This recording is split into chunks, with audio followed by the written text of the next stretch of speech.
the second big trigger that happened, and I know you want to talk about this, was the whole Sherita and Reggie Wright thing.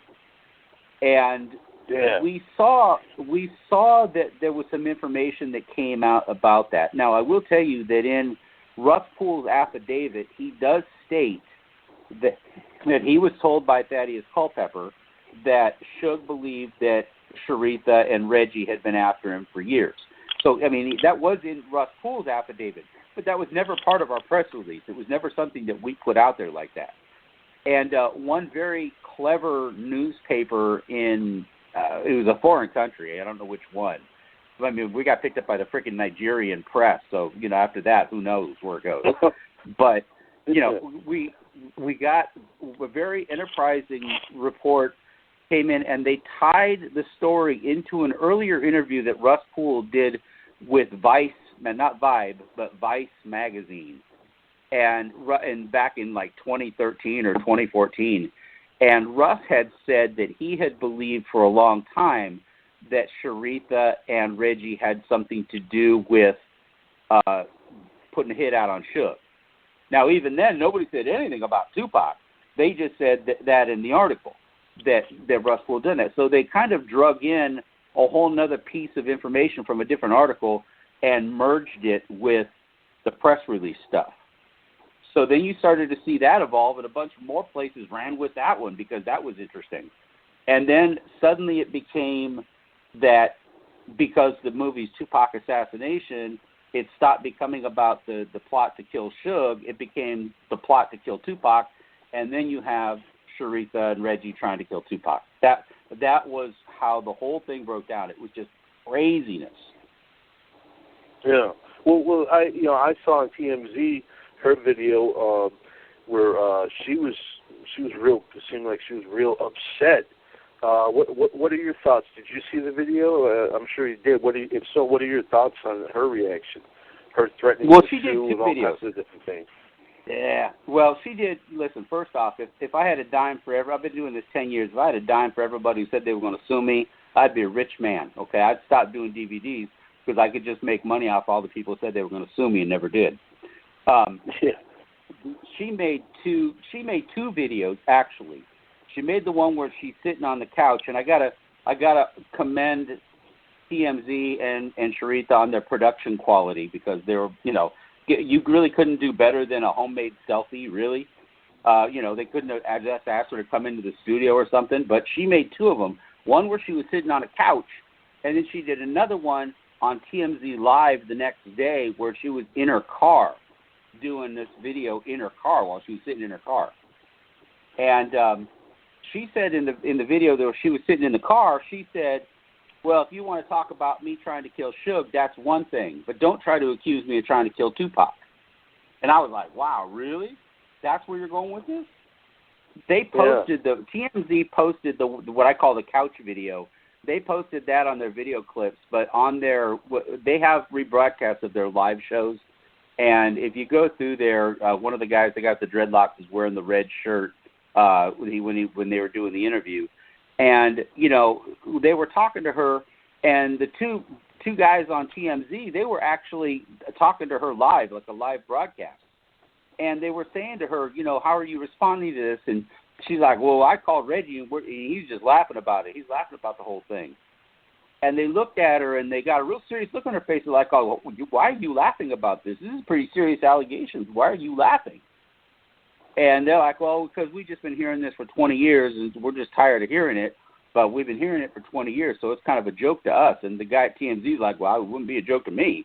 If somebody's going to threaten to, sue me or say I did something like that. And then they started talking about, are you going to sue him? Are you going to sue him? Here's the deal. And she said, oh, she was considering it and da-da-da-da. The reality is, if you go back to the original press release and you look at what was said in the original press release, it's all there. I mean, it's easy to see. It's easy to read. It's there. We never said, and even in the movie, we never said that Sherita Knight sought to kill Tupac. That we've never said that in a million years. And I think you guys have seen the movie. We don't say that in the movie. Period. Yeah, okay? Exactly. Now, when you make a documentary like this, one of the things that you do, and again, like I said, because this is actually the 5th Tupac documentary I've done. I got a couple more coming out that aren't death related, thank God.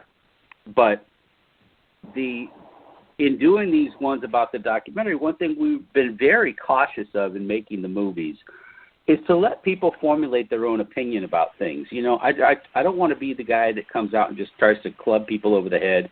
I'm not the guy who says, I'm the LAPD detective who solved it, and I'm here to tell you how it is. Nobody wants to paint themselves into a corner like that to begin with, because things change. But the other part of it is that you've got these guys where we try to say in our documentaries, these are people that had means, motive, and opportunity to do the crime, whatever that crime is. These are people who had means, motive, and opportunity, and this is the means, motive, and opportunity. Now, did they do it? I wasn't there. I'm not a judge, and I wasn't a witness, so I can't tell you. But if they did do it, these are the reasons why they could have done it, and that's how we put it out there. I think you would agree. When we're very careful to draw the line between putting all the information out there so you can draw your own conclusion, or you can say it's all bullshit. It doesn't matter. Because it doesn't matter what we think. It matters what you think as the viewer, and then, of course, more importantly, why the police aren't solving this, why the police aren't taking all of this into consideration. At least looking at it. Because, it's kind of like you lay it out there on the table for us to look at, and at the end of the day, it's up to us to do our own research, and it's up to us if we want to believe it or not. So, I commend you for saying that. A lot of filmmakers won't even say that. But back to Sheritas real quick. I didn't see the TMZ live. I saw the other one that you were talking about with her on the couch. Yeah, the couch. And, the couch, yeah. Yeah, the couch video. And, she was very adamant about, like you said, not having nothing to do with killing Tupac. But when she said that about Suge, that right there, I mean, it raises a little question, I would think. I would think someone would be like, hey, she's not outright, shying from that. Has she contacted you, her people? No, we haven't. We haven't heard a word from them, and I wouldn't expect that we would hear anything from them, because if they go back and actually read the press release, where are they going to go with that? Okay, where are they going to go with that? I find it kind of premature, that somebody would go straight to TMZ and, threaten this and threaten that, not even get a hold of you guys, and not even. More importantly, really, I've seen the press release, RJ. There's nothing wrong with it. Everything is 100% right if you look at the press release and then you watch the film. So really, she doesn't have a leg to stand on. Well, before you start accusing people of things, you better identify who it is you're accusing what of. I mean, and it's kind of ironic, because that's the pain we have to go through when we do these movies. If you're going to accuse somebody of doing something, you better have something to back it up. You better have some reason to be able to do that. You can't just say, I'm thinking about suing people, because you don't even know who the hell you're going to sue in the first place. Yeah, because a lot of stuff that you guys point out, it didn't come from you. It come from somebody else. It come from a letter, a confession, or this person or that person. You guys are just putting the stuff out there and pretty much saying, look at it. Make your own determination, but this is what we've uncovered from various people, various sources. So, You're right. She would have to go on a crazy hunt to sue people, that a lot of them which aren't even here anymore. Right. They're over in Nigeria. They're over in India. They're over in the UK.